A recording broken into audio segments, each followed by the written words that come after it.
to today's cable TV show for Rhode Island Kinship Community Connections. My name is Shannon Dos Santos, the Executive Director for the Village for Rhode Island Foster and Adoptive Families. I have here our two guests, Laurie to my left, Laurie Tapozada, and to her left, Kelley Fluette. Did you guys want to go ahead and start by telling us a little bit about yourself? Sure. You want me to start? Sure. All right. So I am a kinship grandmother. I feel like I used to be a lot of other things, but it all kind of boils down to I'm a kinship grandmother. It's taken over my life. But that whole journey started about 10 years ago. Yeah, 10 years ago. Wow. When my grandson came into care, and he's now adopted, and we've been together ever since. And I've had a recent addition of my granddaughter, his sister, who joined us over the past summer. And she's definitely given me a run for my money. I also work with the village around kinship stuff. My whole life has become kinship, so yeah, that's me. Over to Kelley. Kelley. So I am a foster parent. I've been a foster parent for about 21 years. I have 4 biological children, 3 adopted, and I have 1 foster child, still doing foster care, and also a kinship. I'm also a kinship grandmother. Right. My granddaughter's with us as well. Excellent. I'm one of the founders of the village, and yeah, like as Laurie, it's everything I do is revolves around foster care. I do trainings. I'm a mentor. I work with families, which I love doing, and yeah, I obviously still like being a foster parent because I've been doing it for a long time. You're still doing it, right? Yes. Well, Wow. Kelley is famous for being the baby whisperer. Yeah. You don't know that we have a baby in the studio because the baby is silent, as is always the case when Kelley's caring for the baby. But Shannon, you've recently joined the elite club. Yes. You've been a kinship provider for years. I have. So And can you share? Yeah, it actually hit me yesterday when I was sending an email to you guys, right? Yesterday, describing our role and stuff and putting it in writing, kinship grandma. I'm like, okay, that is me now. Right? So we have our grandson in our care currently, and I've now joined the club. That's right. So, but we're using that word a lot, right? Kinship. So can you describe or let us know, tell us what that word means? What does kinship mean? Yeah, I think that's a great thing to clarify, because kinship is a term that's used nationally and within the state. And so anybody who is taking care of their grandchildren or niece, nephew, adult sibling, or whatever, related by blood, those are kinship caregivers. But there are other kinship caregivers who are also caring for kids that they didn't give birth to, but they may have had a previous relationship with the family or the child that step up to care for the kids when the kids can't stay safely at home. So that might be, for example, teachers. That's a common thing that will step up. Even nurses in a hospital, a coach, a family friend, a neighbor, the parent of the child's friend. Those are all what we call fictive kinship caregivers. But the funny thing is that these aunts and uncles and grandparents and coaches, whatever, they don't know that they're called kinship caregivers. So I think that's an important point, that they are formally called kinship caregivers. Did I miss anything? No, that sounds good. That sounds good. All right. Yeah. And you mentioned the word formally called. Can we talk about the difference between formal and informal caregiver? Yes, which is another important distinction. Yes. Because if we call a family a formal kinship family, it means one thing, which is that they are open to the Department of Children, Youth, and Families. So the children, when they're removed from the care of their parents, are officially in foster care, but placed with their kinship, family members or whoever. And while we do have a great number, percentage-wise, of kinship families involved in the department, the number pales in comparison to the families that are not involved with the department. And those are the families that we call informal kinship caregivers. Right. Yeah. Yeah. Thank you for that. Kelley, can you let us know or tell us about some of the benefits that might be available to families if you are formally involved in the department? So if you're formally involved, then you have, the child is assigned a caseworker, and there's a lot of, when you work with a caseworker, it's kind of scheduled, there's a lot of scheduled visits and scheduled appointments. They help you take care of really like getting childcare. They can help you, support you with childcare. They can help you find a dentist or a doctor or, some kind of therapy for the child. So you have that point person that can actually help guide you when you're not really sure, what, you just tell them what you need and they're there to help you. You also have to, with a lot of decisions you make aren't your own because you're actually a foster parent. Right. You might be the grandmother, but you're also a foster parent. So you still have to get permission for a lot of the things, traveling and stuff like that, making decisions about certain things. Medical decisions. And so, but there's also, like, you had said, a lot of benefits from it because you do have that help, that assistance. Sometimes you're assigned, a mentor, somebody to help you because they have that program as well at the DCYF. So there are, quite a few benefits to that. So like financial benefits? Yes, so you also get a check every month, a stipend to help you financially support the child that's in your care. So that's a big deal. That's a big deal. Yeah. And then you mentioned like childcare, they can pay for childcare to a certain age, right? They get free lunch, they qualify for WIC or the free lunch program, which you can also get not being that, but some people don't know about it. So you find out more about these things. Healthcare. Healthcare, correct. Yeah. They take care of signing the child up for all that stuff, and so there's a lot of assistance there for you. So even though, like you said, sometimes it might not be like a picnic, being involved in the child welfare system or not a walk in the park, but there's like, it sounds like a lot of support. There are some, there's a lot of it. supports. Yeah. Right. And that's the difference, right, between someone that's formally involved in the department and someone that's not. Yes. So someone that's not formally involved, they don't know oftentimes what these services or supports are. Very, very true. Right. And that is our biggest challenge, right? We want to get the word out to kinship families that there are supports and different things available to you out there, because it is like a classic sense that, there's a private arrangement made and somebody takes in their grandchild or whatever, or the parent, just leaves the child and takes off, or whatever the situation may be. And they're suddenly got these children to raise and literally nothing, like they don't know where to turn. Right. It's like they wouldn't even know where to start. Exactly. To look. So they struggle through a lot of the struggles. I mean, kinship families, whether they're involved with the department or not, there's a lot of struggle around it. Let's face it. Yes. It's a lot to it. But it is, you're kind of just doing it on your own in isolation. If you think back to the first time you received a phone call, right? As kinship caregivers, we so often think about that phone call that came in the middle of the night, right? But if you think back to that time, what was that experience like for you?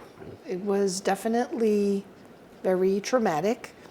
It was not something that I ever thought about doing, And the phone call came, and basically it was like, well, we're on our way to pick up, because my daughter had been living with me with the baby. We're on our way to come and pick up the baby, unless you can agree to take him.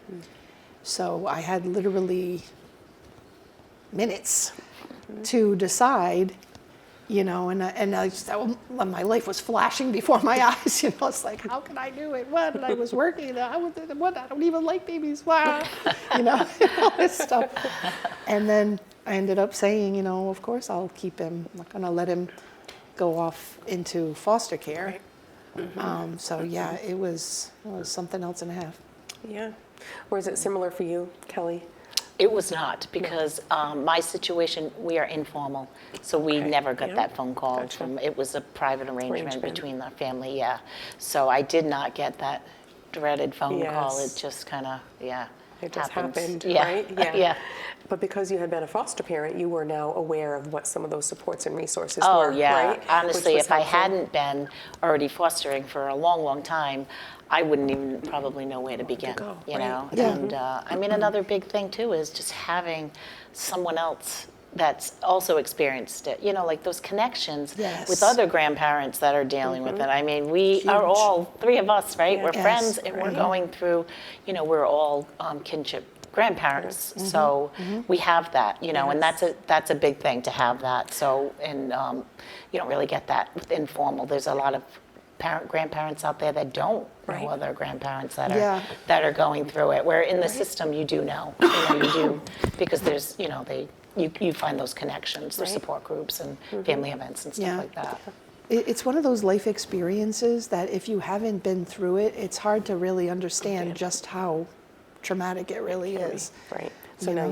you can relate to others, Yeah, right? And you yeah. share in that experience Yes. a little bit. Yeah. Lori, you had mentioned some challenges, Mm-hmm. or even, you know, as a kinship caregiver, oftentimes we don't want to raise our hand to say, hey, that's me, right? Mm-hmm. So what are some of those challenges, or why might someone not want to say, hey, that's me, or that's my family? So I'm going to answer this on two fronts. Because if you're involved in the department, there's a lot of fear around that. Kinship families that are open to the department a lot of times do not want to raise their hands and say, I need help. There are fears around, oh, well, this placement is, you know, not going to work out, or it's not stable enough and we have to move the kid. And, you know, even for me, when my grandson was in foster care, and I'm like this typical person, you know, whatever, I had those irrational fears the whole time until he was adopted. Right. You know, it's just crazy. So they really sometimes will hesitate to ask for that. Now, if you're not involved with the department and you have an informal arrangement, there are also fears. There's fears like, oh, what if someone reports this situation to the department? You know, what if people might say my home is not, and sometimes families don't want to publicize that they are in that living arrangement. And then there's the shame factor.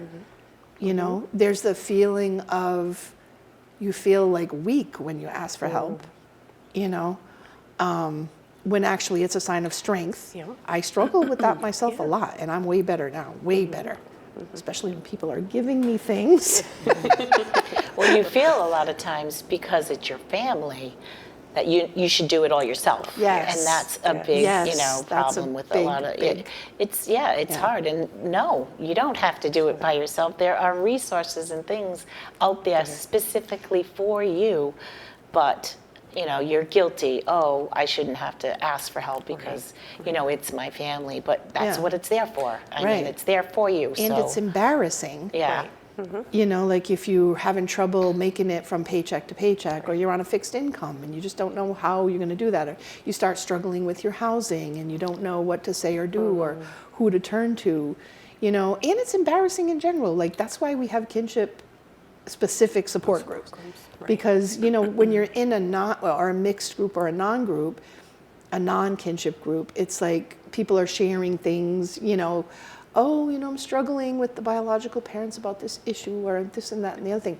And you're like, well, my daughter, Right. you know, Yeah. Yeah. and you have shame around that. Yes. Why can't your child take care of their child or their children? Yeah. Does that reflect on me? Right. You know? Those are all normal thoughts. Yeah. So there's like a lot to it. Involved, Yeah, absolutely. in terms of not wanting to ask for help. Yeah. What would you say to a family that is experiencing foster care or kinship care for the first time? You know, just basically what we've been talking about. There is help for you. Please don't feel like you're alone. You're certainly not alone. There's a lot of people in the same situation. And, you know, really just try to share some resources and make connections, help them make connections, because that is a huge help. You know, there's really nothing like, you know, being with someone who knows exactly what you're going through and going through the same thing, that all the things you've been Right. through. So that to me is so important. Absolutely. Yeah, I actually want to say the same thing, but I want to carry it further. I want to say to kinship caregivers out there, like, maybe you can do it alone, but don't. Maybe you can't. You know, you need that support. You need that village, whether the village is your family, it's your friends, or it's us, the Village for Rhode Island Foster and Adoptive Parents. You will come to times where you don't know if you can go on.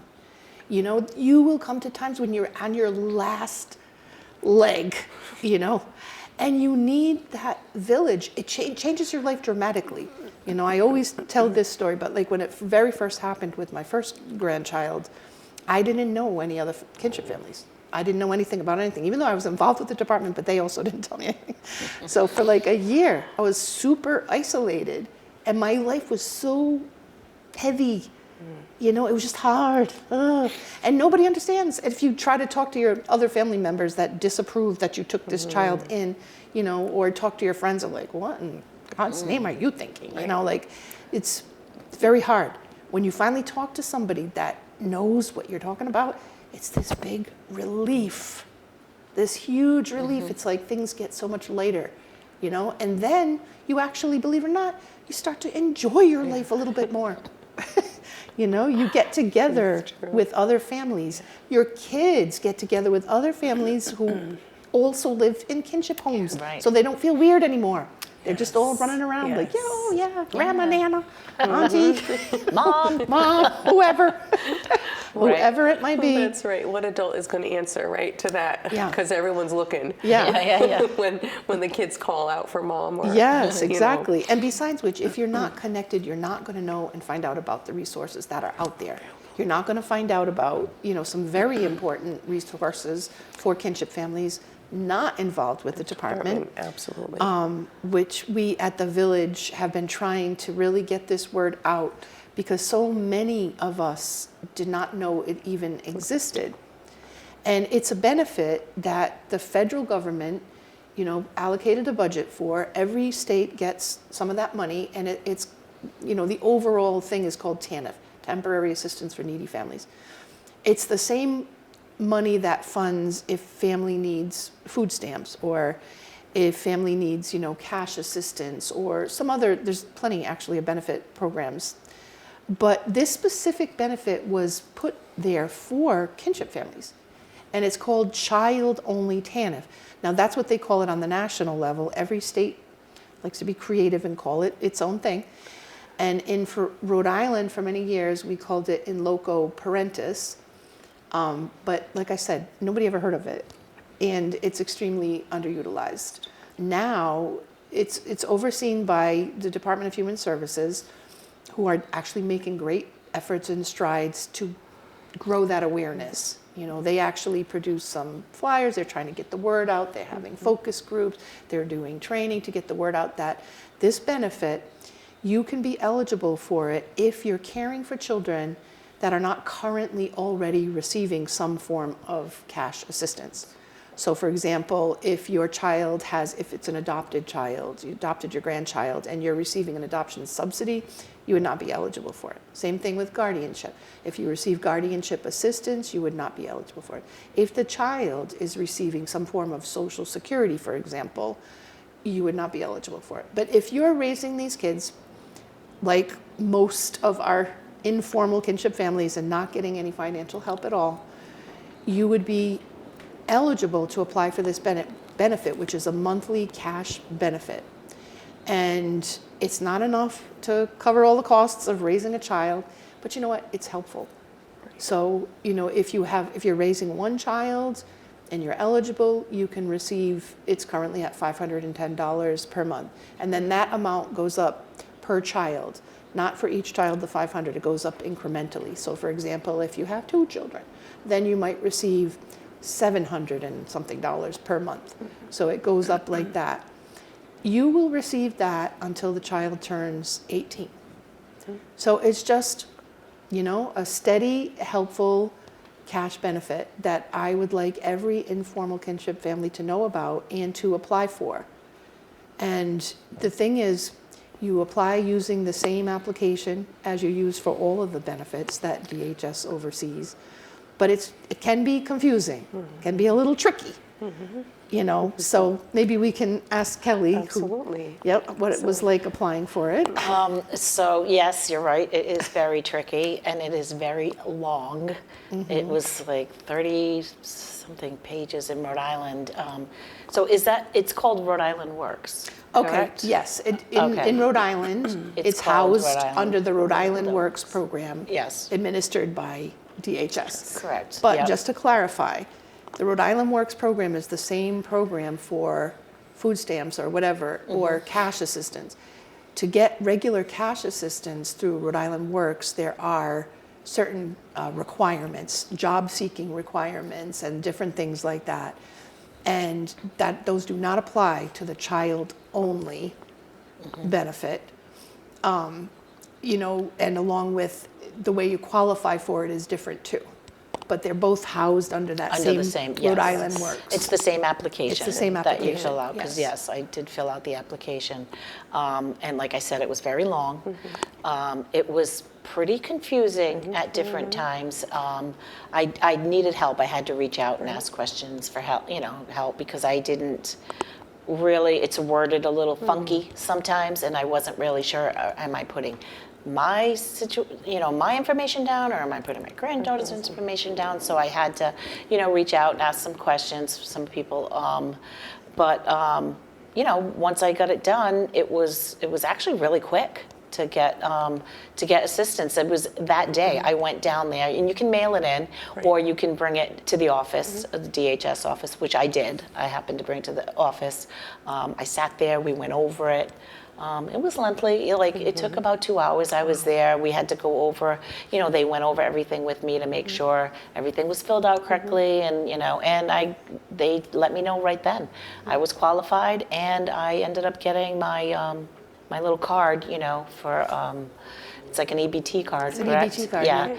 And so I got that, which is also a little bit confusing, Yeah. because when I tried to use it, I wasn't sure, because I was buying food, and I wasn't sure, am I supposed to, because the little thing comes up, food or cash. Yep. And you don't hit food even though you're buying food, Right. you hit cash, because it's like a debit card. Right. Okay. So it's Right. different. So that was also confusing. I mean, I went to a few stores to try to use it to get some, clothes for her, and because it's not just food; it's for anything that she needs. And I mean, I'm not going to lie. I put the card through. It said declined, because I was doing it wrong, and I was like, forget it, I'm not doing it. I'm just going to take out my credit card. And then I was like, I really need to figure this out, Yes. because it can be confusing, and there's right. sometimes, they ask you if you want cash back, so you just pay for it with the cat. It's a little confusing, Yeah, but yeah. once you get the hang of it, Yeah. now I have a good hold on it, but it's a little intimidating. So Right. try to, push through, get it done, because it's great. It's really, I mean, it's worth it, obviously. Oh, You yeah. can- No, I definitely highly recommend you reach out, as Kelley did. Yeah. Don't get frustrated. Don't give up. Something important that I didn't mention is that your income will not be counted.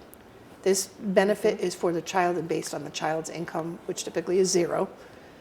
So even though you're going to have to put your financial information in the application because it's required in order to be processed, they're not going to look at it.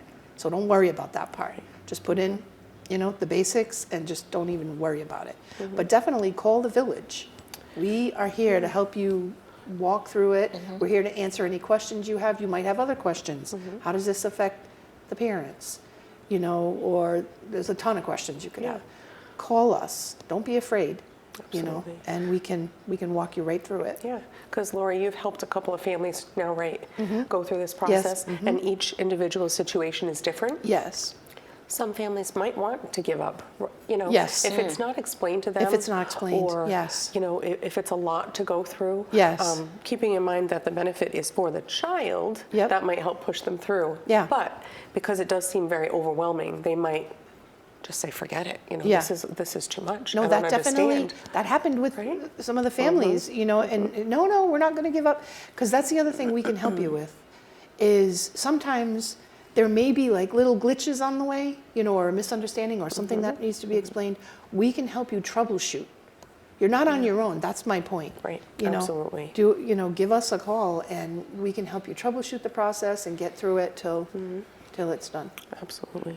Can you share with us some statistics that reflect, the significant need for some help? Help that's not only available in Rhode Island, but Massachusetts, throughout the country. What are those statistics currently as far as families in care or the number of grandparents caring for their child? Okay. Well, definitely, I'll tell you one thing. So the number of children living in kinship care is growing every year. So it's not a number that's going down. It's growing every year. Every state will see that growing number. In Rhode Island, we have a kind of an amazing statistic, which is that we have more than 18,000 of our children living in kinship homes in Rhode Island. No, sorry, relative kinship homes in Rhode Island. And that by itself is a staggering figure, because we have, I want to say like 209,000, something like that, child population in Rhode Island. So that by itself means, more than 8% of our children live in kinship homes, which is huge. I haven't found a state yet that has a higher rate than we do. There might be one, I'm not saying. I haven't, exhaustively searched every state. From what I've seen, it's very, very high, which is both a plus and a minus. So it means the plus is that in Rhode Island in particular, we step up for our kids when they need us. If they need us, we're there. So that's awesome. The downside to that is it means that those things that drive kids going into kinship care, just like foster care, things like substance use issues, that's pretty much the biggest one, the whole opioid epidemic and all that. Mental health issues not too far behind. And then other things like, domestic violence, incarceration, whatever, those things are still drivers in Rhode Island, that's the thing. So the thing is with kinship care that in general, kinship families are more likely to live closer to the poverty line than, your average, everyday family. A lot of the grandparents and grandparents, A lot of the grandparents? And both those types, they live on fixed incomes. You live on a fixed income and all of a sudden, I got 3 kids to raise. Right. That's hard to do. In Rhode Island, we have, I don't remember the exact number, but it's more than 5,000. Let's call it 5,500 or something. Grandparents raising their kids, their grandchildren in Rhode Island. So our kinship families, not just economic, but there's many, many, many, many things that make it imperative for us to support them. And I'll tell you why. Because tons of research has shown that when kids have to be taken from their homes, because that by itself is a huge trauma. We don't want that for kids, but sometimes that has to happen. If they are able to be placed with their kinships, either grandparents, whoever, that is known to them, they have much better outcomes. Not just short term, because short term it's less traumatic, they're more familiar with the environment, they can be culturally, stay within their, how they grew up, but also long term. I'm talking about better rates of employment. They followed kids, at longitudinal 20 plus years, better rates of employment, less incarceration, less use of public assistance, assistance and all that stuff. So it's a kind of a no-brainer to support kinship families, because sometimes if we don't support them, they literally, they'll claw like crazy. We've unfortunately worked with families ready to get into their cars with their grandchildren because they just couldn't make all those things meet. Right. And you don't want that. You don't want it economically, and you don't want it in the future population of Rhode Island. We want a stronger Rhode Island, stronger community. Absolutely. So it's really important. Yeah. So for information and resources on kinship families or supports that the village provide, you can go on over to rivillage.org. But I just wanted to take the time to thank both of you today for being with us, for sharing the important information for Happy to be here. caregivers and those that are informally involved in the department. The kinship website. RI Kinship Community Connections. There we go. For kinship caregivers that are over the age of 55 or just any kinship caregiver. And those websites will be available at the end slide Oh, great. 2 of this. Okay, yeah. Yeah. So thank you. Reach out. We're here. We're here. We'll welcome you. Yep. Excellent.